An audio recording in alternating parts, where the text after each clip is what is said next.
ನಮಸ್ಕಾರ ಸ್ನೇಹಿತರೆ, ಪೈಲೂರು ಯೂಟ್ಯೂಬ್ ಚಾನಲ್ಗೆ ಸ್ವಾಗತ.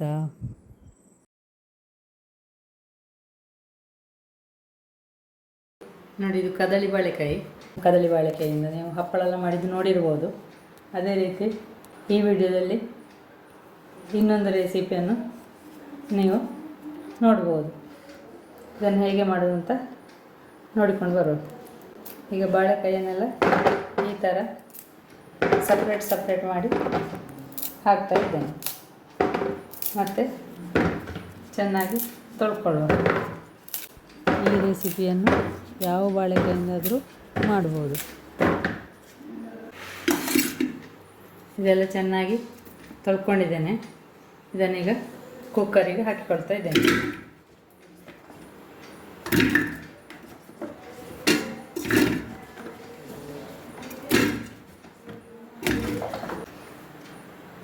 ನೋಡಿ, ಕುಕ್ಕರಿಗೆಲ್ಲ ಬಾಳೆಕಾಯಿ ಹಾಕಿಯಾಗಿದೆ.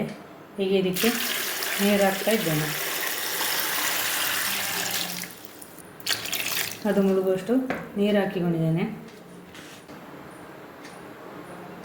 ಇದಕ್ಕೆ ಸ್ವಲ್ಪ ಎಣ್ಣೆ ಹಾಕಿಕೊಳ್ತಾ ಇದ್ದೇನೆ. ಅದು ನೀವು ಬಾಳೆಕಾಯಿ ಹಪ್ಪಳದ ವಿಡಿಯೋದಲ್ಲಿ ಕೂಡ ನೋಡಿರ್ಬೋದು.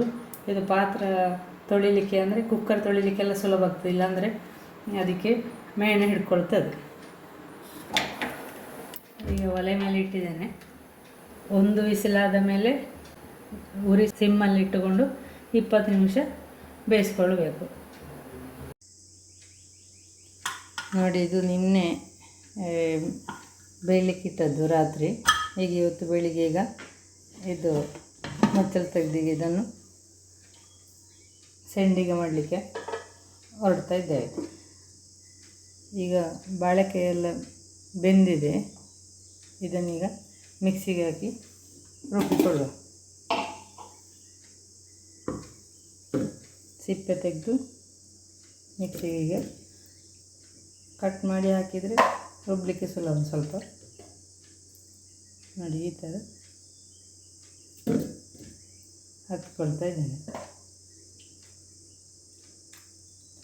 ಮಿಕ್ಸಿಯ ಕೆಪಾಸಿಟಿ ನೋಡಿಕೊಂಡು ನೀವು ಅದಕ್ಕೆ ಹಾಕಿಕೊಳ್ಬೋದು.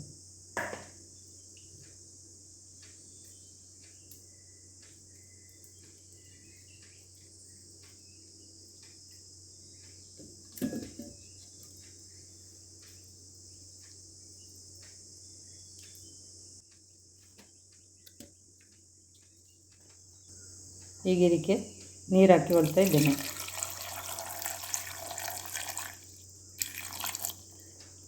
ಇಷ್ಟೀಗ ಹಾಕಿಕೊಂಡೆ. ಇನ್ನು ರುಬ್ಬುವಾಗ ಬೇಕು ಅಂತಾದರೆ ಮತ್ತೆ ಹಾಕಿಕೊಳ್ಳುವ. ಈಗ ಇದಕ್ಕೆ ಉಪ್ಪು, ಜೀರಿಗೆ, ಗಾಂಧಾರಿ ಮೆಣಸು ತಗೊಂಡಿದ್ದೇನೆ. ಈಗ ಇದನ್ನು ಮಿಕ್ಸಿಗೆ ಹಾಕಿ ಬಾಳೆಕಾಯಿಯೊಟ್ಟಿಗೆ ರುಬ್ಬಿಕೊಳ್ಳುವ. ಒಂದು ಅಂದಾಜಿಗೆ ಈಗ ಹಾಕಿಕೊಳ್ಳೋದು. ಮತ್ತೆ ಬೇಕು ಅಂತಾದರೆ ಮತ್ತೆ ಎಲ್ಲ ರುಬ್ಬಿದ ಮೇಲೆ ಹಾಕಿಕೊಳ್ಳಿ. ಸ್ವಲ್ಪ ಜೀರಿಗೆ ಕೂಡ ಹಾಕಿಕೊಳ್ತಾ ಇದ್ದೇನೆ. ಗಾಂಧಾರಿ ಮೆಣಸು ನಿಮ್ಮ ಖಾರಕ್ಕೆ ಅನುಗುಣವಾಗಿ ಹಾಕಿಕೊಳ್ಬೋದು. ನಾನು ಒಂದಿಷ್ಟು ಹಾಕಿಕೊಂಡೆ. ಈಗ ಇದನ್ನೀಗ ನಯವಾಗಿ ರುಬ್ಬಿಕೊಂಡು ಬರುವ.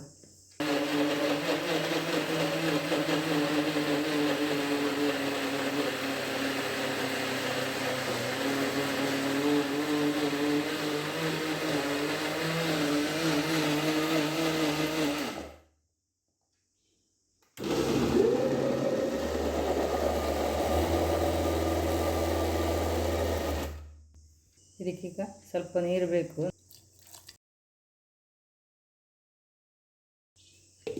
ಸ್ವಲ್ಪ ನೀರು ಹಾಕಿ ನೈಸಾಗಿ ರುಬ್ಬಿಕೊಳ್ಳುವ. ಈಗ ಇದನ್ನು ನೈಸಾಗಿ ರುಬ್ಬಿ ಆಯಿತು. ಇದನ್ನೀಗ ಪಾತ್ರಕ್ಕೆ ಹಾಕಿಕೊಳ್ತಾ ಇದ್ದೇನೆ.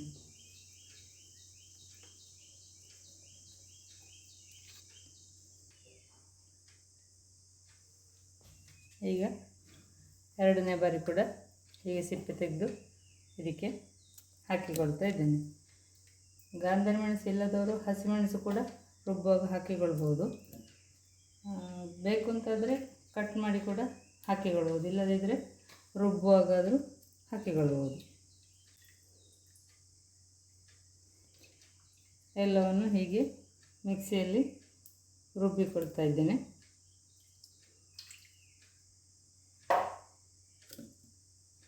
ತುಂಬ ಹಿಟ್ಟು ತೆಳ್ಳಗೆ ಮಾಡಿಕೊಳ್ಳೋದು ಬೇಡ, ಆಮೇಲೆ ಮತ್ತೆ ನೋಡಿಕೊಂಡು ನೀರು ಬೇಕಿದ್ರೆ ಸೇರಿಸಿಕೊಳ್ಳಬಹುದು.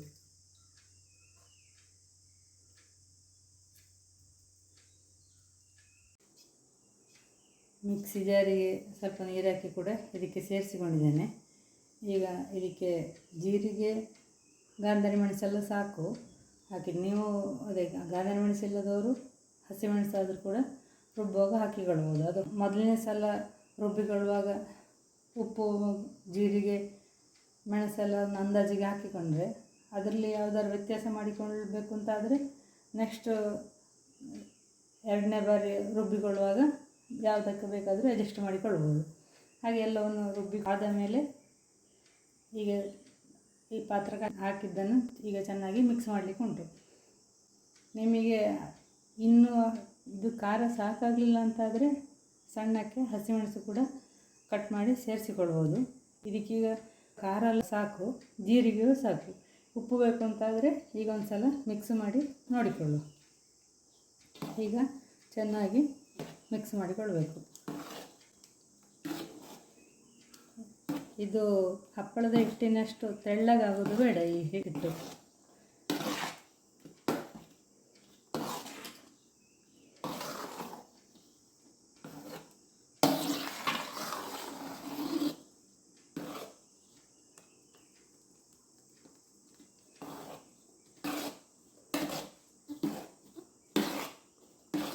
ಚೆನ್ನಾಗಿ ಮಿಕ್ಸ್ ಮಾಡಿದ ಮೇಲೆ ಉಪ್ಪು ಬೇಕು ಅಂತಾದರೆ ಸೇರಿಸಿಕೊಂಡು ಸಾಕು.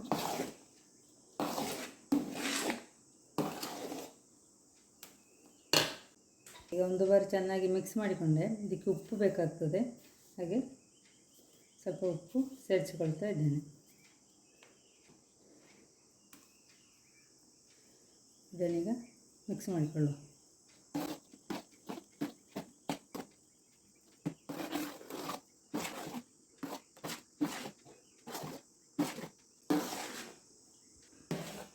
ಹೀಗೆ ಇದೆಲ್ಲ ಉಪ್ಪು, ಖಾರ, ಜೀರಿಗೆ ಎಲ್ಲ ಕರೆಕ್ಟಾಗಿದೆ. ಇದನ್ನೀಗ ಪ್ಲಾಸ್ಟಿಕ್ ಶೀಟಿಗೆ, ಸೆಂಡಿಗೆ ಶೀಟಿಗೆ ಹಾಕಿಕೊಡ್ತಾ ಇದ್ದೇನೆ.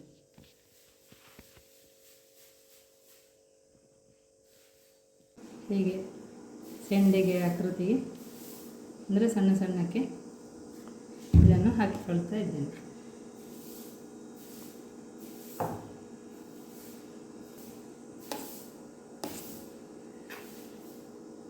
ಇಷ್ಟು ದಪ್ಪಕ್ಕೆ ಹೊಯ್ಕೊಳ್ಬೇಕು.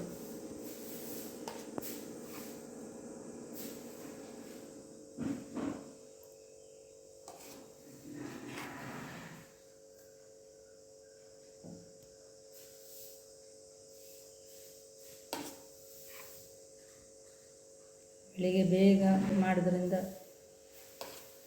ನಮಗೆ ಮಾಡಲಿಕ್ಕೂ ಆರಾಮಾಗ್ತದೆ ಮತ್ತು ಒಣಗಲಿಕ್ಕೂ ಬೇಗ ಒಣಗ್ತದೆ.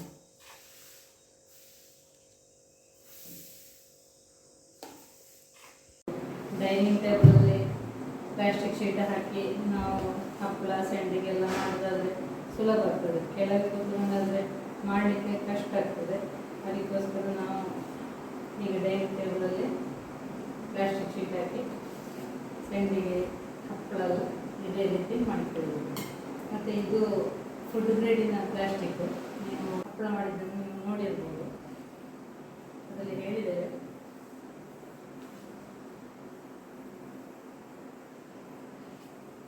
ಮತ್ತು ಈಗ ಬೆಳಿಗ್ಗೆ ನೋಡಿ 8:30 ಆಯಿತಷ್ಟೇ, ಅಂದರೆ ಬೇಗ ಮಾಡಲಿಕ್ಕಾಗ್ತದೆ. ಹೀಗೆ ಹಿಂದಿನ ದಿವಸ ಬೇಯಿಸಿಟ್ಟುಕೊಂಡ್ರೆ ಮಾರನೇ ದಿನ ಬೆಳಿಗ್ಗೆ ಬೇಗ ಮಾಡಿಕೊಡುವುದು. ಅಂಗಳಕ್ಕೆ ಬಿಸಿಲು ಬರುವಾಗ ನಮಗೆ ಸಂಡಿಗೆ ಕೂಡ ಒಯ್ದು ಅಥವಾ ಹಪ್ಪಳ ಒಯ್ದು ರೆಡಿ ಆಗ್ತದೆ, ಒಣಗಲಿಕ್ಕೆ ಸುಲಭ.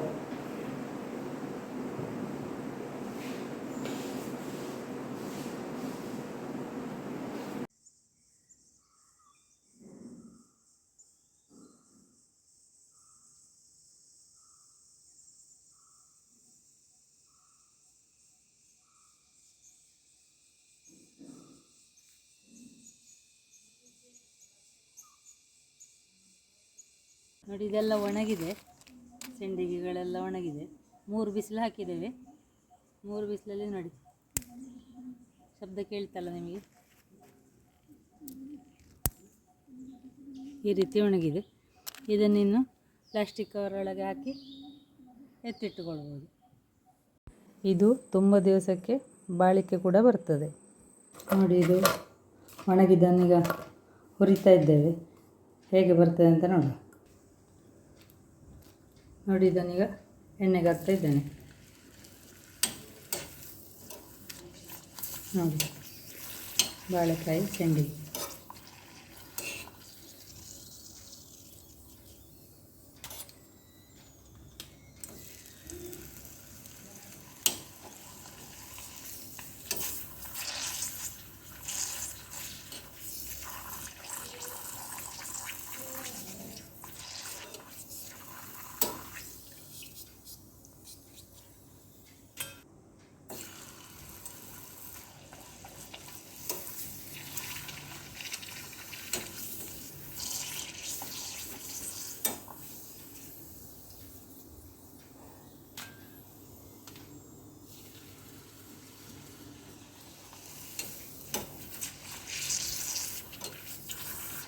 ದೊಡ್ಡ ಬಾಣಲೆಯಲ್ಲಿ ಕೂಡ ಒಮ್ಮೆಲೆ ಸೌಟು ಹಾಕಿ ತೆಗೆಯೋ ರೀತಿಯಲ್ಲಿ ಹುರ್ಕೊಳ್ಬೋದು. ನಾನು ಮಾತ್ರ ಇಷ್ಟೇ ಎಣ್ಣೆ ಇಟ್ಟು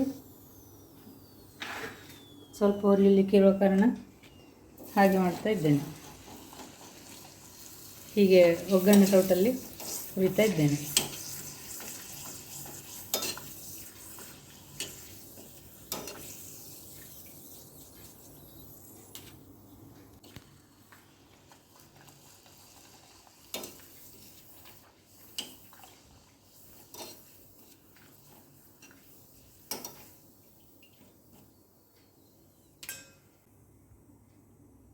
ನೋಡಿ ಈಗ ಹುರಿದದ್ದು ಯಾವ ರೀತಿ ಇದೆ ನೋಡಿ, ಕ್ರಿಸ್ಪಿಯೂ ಮೃದುವಾಗಿಯೂ ಇದೆ.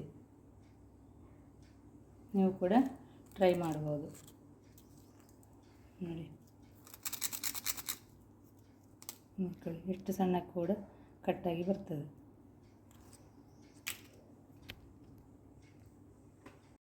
ವಿಡಿಯೋ ನೋಡಿದ್ದಕ್ಕಾಗಿ ಧನ್ಯವಾದಗಳು.